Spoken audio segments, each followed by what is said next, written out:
Goff. He's really tall. Yes, the pictures of me next to Goff and Gurley do not do me any favors for how short I am. I am a short person. People always tell me that they think I'm tall, and then they meet me and they're surprised, and I just say it's because I'm just big energy. Big energy. But I am very short. So I won a couple $1,000s this weekend. Let me tell you the backstory. Do I have to step in soon? Not yet. Not yet? Okay, so let me tell you the backstory. I bet big occasionally on a Super Bowl or something, but I don't bet, I bet $50. I bet $100 on games. So 3 weeks ago, I bet $1,000 on a game, and I announced it on TV. I bet it on Cleveland to beat the Jets, and Baker Mayfield came into the game, wasn't scheduled to, and won it for me. So I said, Baker Mayfield won me $1,000. Baker, moneymaker. And then the following week, I said, this time I'm going to bet against Baker. And he lost the game, had 4 turnovers. So again, he won me money. Baker, moneymaker. Well, this weekend I rolled it over again. I said, I don't like the Baker line. I think that's going to be a really close game. I don't like the Baker Mayfield Cleveland line. I think the Jets facing Denver on a short week. Jets played like crap. They'll come home, play great. Darnold was fantastic. 2 big deep balls to Robbie Anderson. Terrell Pryor, he was really good. And he really key plays in the game, couple of home run balls. So it was Darnold dollars. He won me. So I've rolled it over now. I'm up to $4,000. And here is the mystery suitcase, the amazing suitcase. So it went from Baker moneymaker to Darnold dollars. Well, I'm going to roll it over again. So I'm up to $4,000. You're going to bet all $4,000. So I bet $1,000. I won. So I had 2, and I rolled that over. I got 4, and I got $4,000. So I won 1,000.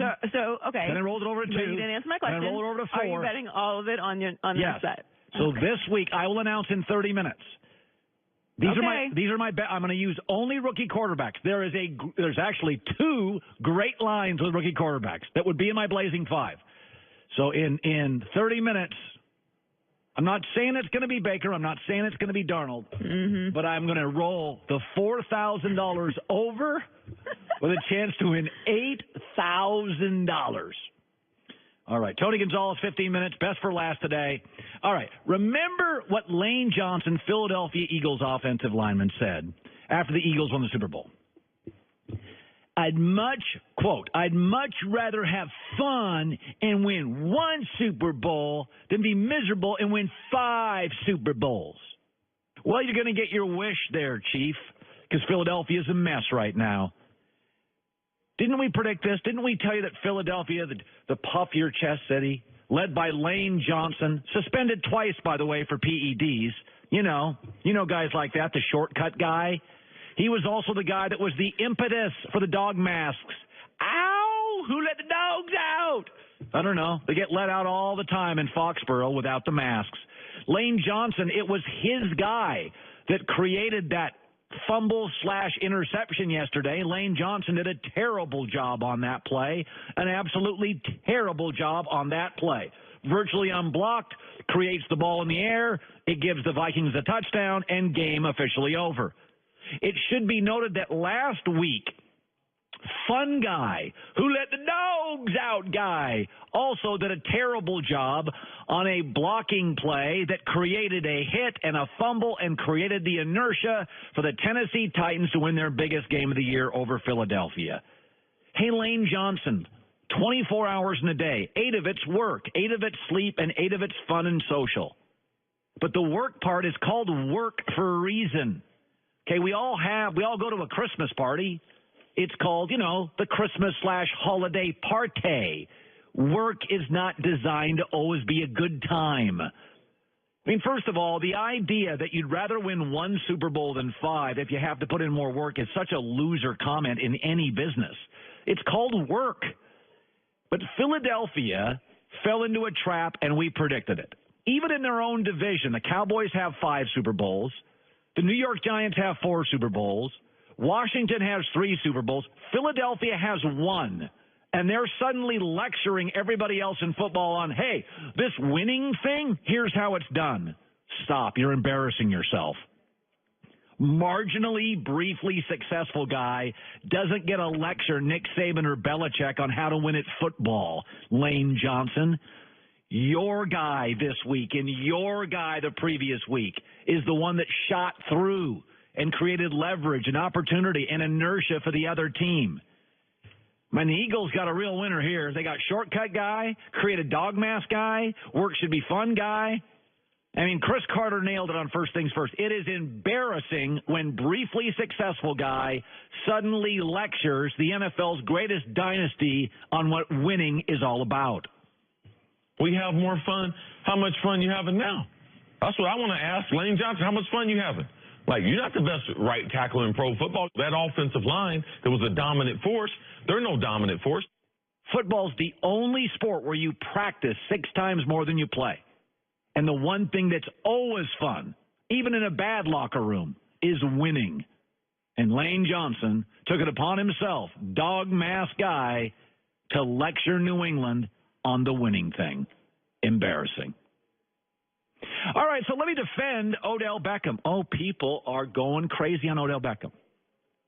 And by the way, Odell Beckham just signed a massive contract. He is the face of the franchise, not the quarterback. He is a superstar in the NFL. And unlike the NBA and baseball, where contracts are guaranteed, in that New York Giants locker room, there are very few people that can say how they feel and not get cut and not get demoted.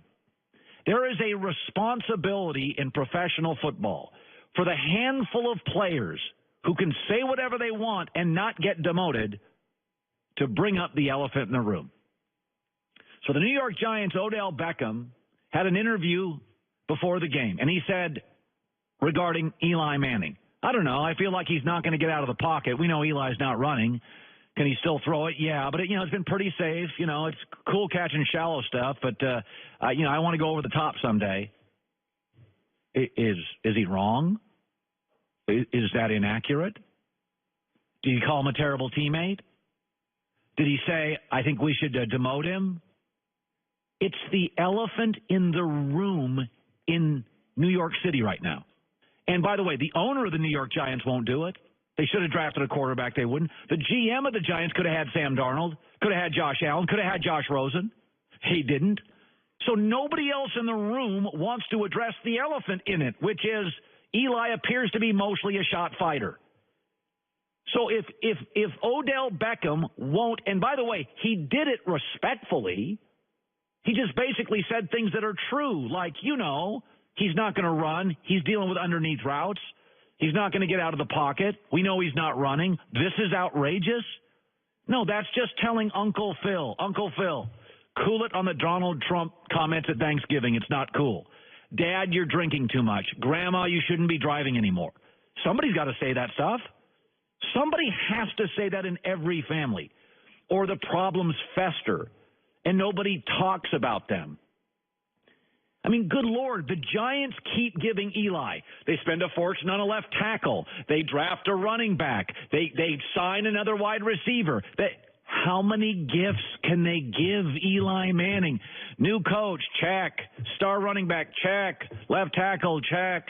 Draft another offensive lineman, check. Get more receivers, check. They're checking all the boxes, and it's still a bad offense.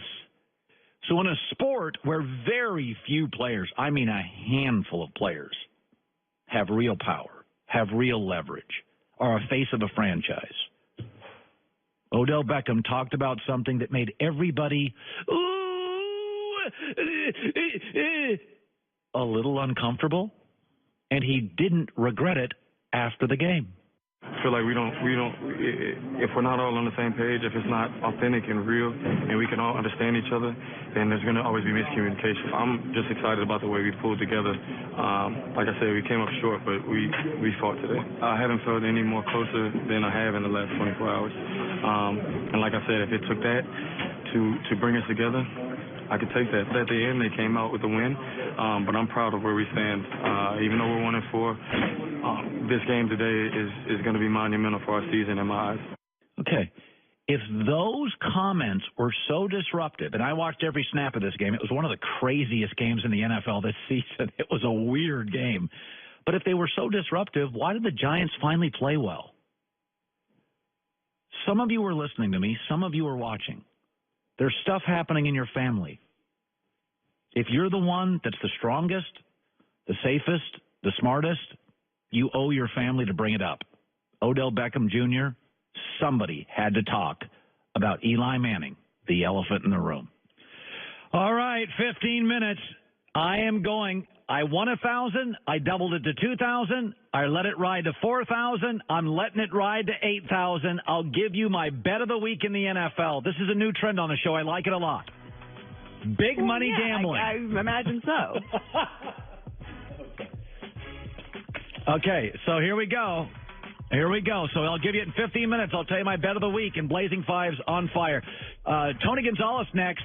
Another thing. It is very interesting who we decide to support and who we choose to criticize.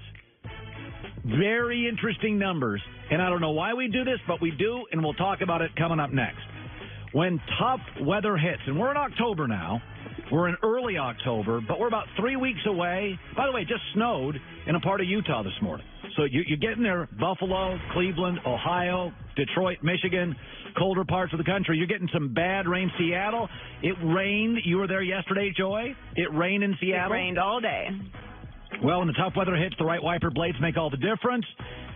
Doesn't matter what kind of storm, sideways, rain, or a drizzle. You got to be prepared. Right equipment for your car. Introducing the new Michelin Premium Wiper Blades. Engineers hard at work. Perfect blades for you in any situation. Exclusive Smart Flex technology. Frameless beam design. They curb to your windshield. Streak-free, long-lasting, all-season performance. And if you know anything about sports, you know that performance is what makes the difference. Michelin Premium Wiper Blades. Safer drive if it's raining sideways or just starting in October to rain. Walmart, Pep Boys, Amazon, other fine retailers. Michelin Smart Flex technology. By the way,